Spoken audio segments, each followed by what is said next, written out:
Hey, one rental at a time, family. This is Jason Pritchard. I wanted to give you guys an update on a walkthrough video I sent to you maybe a month or two ago. We are in the process of selling our first acquisition of 2023. Should be closing this week. Wanted to show you what we did, go over the numbers, get you up to speed on what's going on. Quick peek at the outside. This was the first acquisition of 2023 for us. We paid $200,000 for it. What I liked about it was that it was in really good shape. We haven't even painted the outside. The garage door was relatively new. The stucco on the outside was really clean. We didn't even do any paint. The windows were already dual pane. It already had an AC. This was a very, very light cosmetic fixer. So let's go on the inside. We painted the whole interior of the house.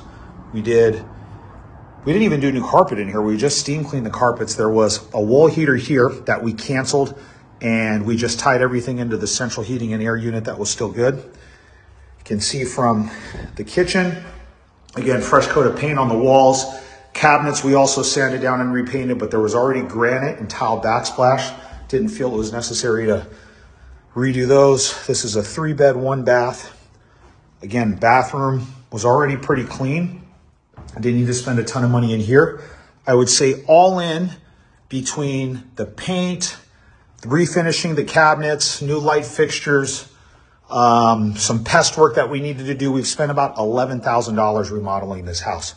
We stuck it on the market and we ended up getting an offer for $285,000, which was $5,000 over our asking price within, I think, the first week. So the market in Fresno, California is still moving along. So just to quickly recap, we paid $200,000 for this place, all in for, I'd say, about $225,000 to $230,000 when you account for the credit, the rehab, our closing costs, and the cost to our hard money lender, and we're exiting for $285,000. So I think we're gonna make about $45,000 in less than 90 days. Nice and easy flip. Good way to set the tone for this year, and we're looking forward to the next one.